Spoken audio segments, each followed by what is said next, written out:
사랑하는 행복한 교회 성도 여러분, 이 영상을 보시는 하나님 나라의 귀한 자녀 여러분, 오늘은 2021년 5월 25일 화요일입니다. 하나님께서 우리에게 자녀들을 주셨습니다. 귀한 선물이죠.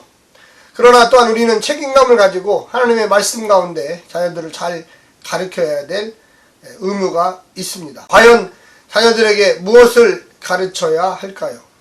이 땅에서 어떻게 살으라고 말해야 할까요? 오늘 본문은 바로 그와 같은 내용들을 다루고 있습니다. 우리가 이 땅에 살면서 자녀들에게 하나님의 말씀, 또 하나님의 지혜, 하나님이 이 땅에서의 생활 원리들을 미리 계획해 놓으셨고, 우리 성도들은 그 말씀에 순종해야 함을 가르쳐야 합니다. 그래야지만 하나님께서 주시는 축복의 복, 이 자연의 원리, 또한 인간과 자연이 평안히 살고 이웃과 화해를 하며 이웃과 기쁨을 나눌 수 있는 좋은 조건들이 형성됨을 알려주어야만 하는 것입니다. 오늘 본문 잠언 13장 14절부터 25절까지의 말씀을 듣고 다시 오겠습니다.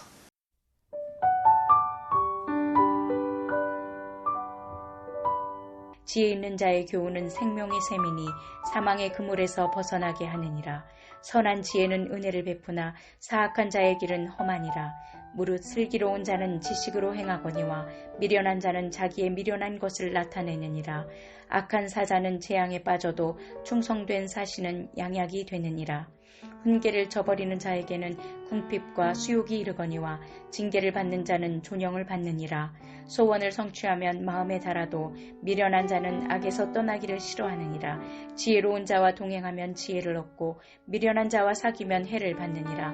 재앙은 죄인을 따르고 선한 보응은 의인에게 이르느니라. 선인은 그 산업을 찾아 손손에게 끼쳐도 죄인의 재물은 의인을 위하여 쌓이느니라. 가난한 자는 밭을 경작함으로 양식이 많아지거니와 불의로 말미암아 가산을 탕진하는 자가 있느니라. 매를 아끼는 자는 그의 자식을 미워함이라. 자식을 사랑하는 자는 근실이 징계하느니라. 의인은 포식하여도 악인의 배는 줄이느니라. 오늘 13장 후반부 역시 지혜로운 의인과 미련한 악인을 대조하는 본문입니다. 지혜 있는 자의 교훈은 생명의 샘이 되어 죽음의 덫을 피하게 하며 충성된 사시는 양약이 된다는 것이죠. 책망을 들으면 명예를 얻으며 지혜롭기 위해서는 지혜로운 사람과 동행을 같이 해야 합니다. 반대로 악에게 돌이키지 않는 자들은 파명을 당하며 자기 미련함을 선전하는 자들과 훈계를 저버린 자들도 불행을 맞게 될 것입니다. 특별히 재물과 이 가난의 문제에 대해서 오늘 다루고 있는데요. 부와 가난은 지혜로움과 미련함, 선과 악에 달려 있다고 본문은 이야기합니다. 이처럼 구약의 지혜 본문은 부를 가치 있는 것으로 여기면서도 불의한 소득을 비난하고 정직한 노동을 가치 있게 평가하고 있습니다. 죄인의 재물은 의인을 위하여 쌓는 것이라고 하여 불의한 재물을 강력하게 비판합니다.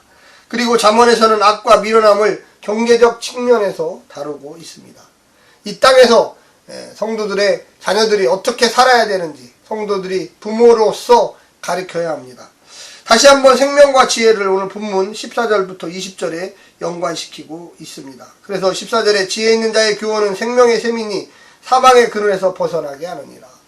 이 땅의 창조의 질서, 하나님이 생명을 주관하십니다. 삶과 죽음, 누가 결정합니까? 하나님이 결정하시지 않습니까? 선한 지혜와 악한 지혜를 대비시키고 있습니다. 15절에 선한 지혜는 은혜를 베푸나 사악한 자의 길은 험하느니라.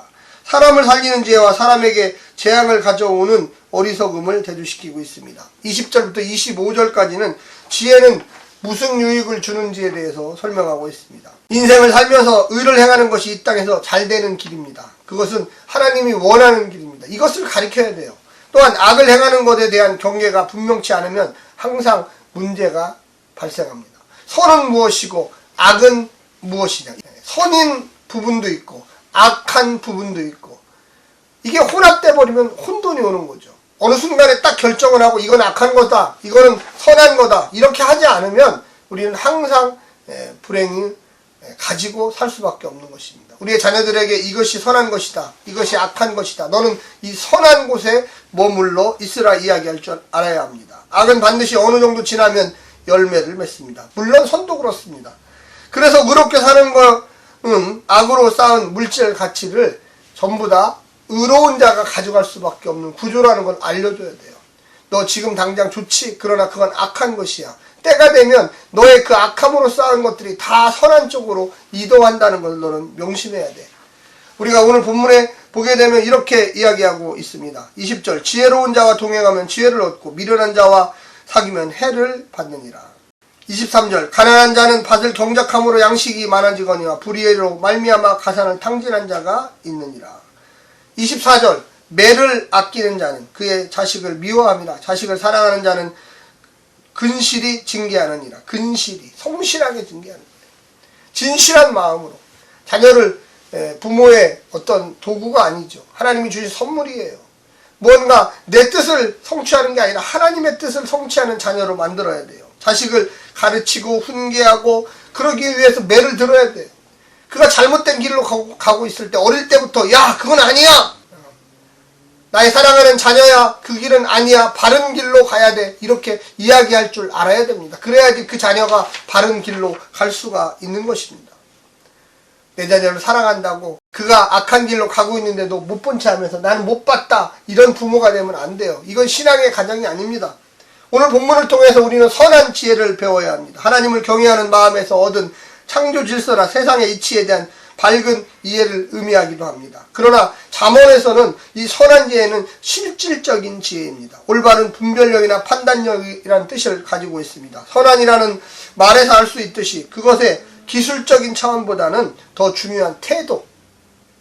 내가 정말로 내 마음의 자세가 똑바로 되어 있느냐. 내 부모에 대한 자세, 내 형제에 대한 자세, 내 이웃에 대한 자세, 내 친구에 대한 자세, 선생님에 대한 자세. 네가 배우는 학생으로서 선생님에게 그런 태도를 가지고 있으면 좋은 것을 얻을 수 있겠느냐? 선생님을 존경하고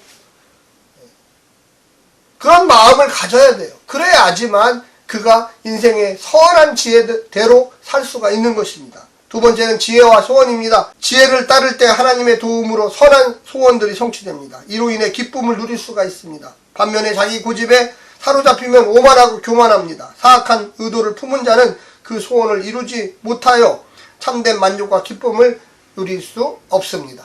지혜가 세속적인 성공을 보장하는 것은 아닐지라도 지혜는 선한 질서를 만들어내고 그것이 주는 열매를 자연스럽게 기대할 수 있게 해줍니다. 하지만 악인은 아무리 열심히 재물을 모아도 결국 그 재물들이 나중에는 선한 사람에게 다 간다는 것을 알지 못합니다. 지혜와 의인, 지혜를 따를 때 의로운 삶을 살 수 있습니다. 의인의 동기는 야훼 경외이고 행동의 목표는 야훼 경배이기 때문에 그렇습니다. 의인으로 살아갈 때 의인 자신에게 선한 보응이 주어질 뿐 아니라 자자손손에게 선한 결과들이 나타납니다. 그래서 내가 잘하면 내 자식에게 또 그 손자 손녀에게 그래서 우리가 열심으로 하나님의 뜻을 품고 선한 쪽으로 믿음의 쪽으로 의로울 쪽으로 공의로 쪽으로 나아가야만 하는 것입니다. 의인은 자식에게 매를 아끼지 않으며 지혜를 물려주기 때문에 그렇습니다. 자식에게 물려줄 것은 많은 재물이 아니라 많은 지혜여야만 합니다. 하나님을 경외하는 신앙이어야 합니다. 사랑하는 성도 여러분, 우리가 오늘도 승리하시고 오늘 배웠던 그 말씀들을 우리 자녀들에게 잘 전해주시기를 부탁합니다. 샬롬.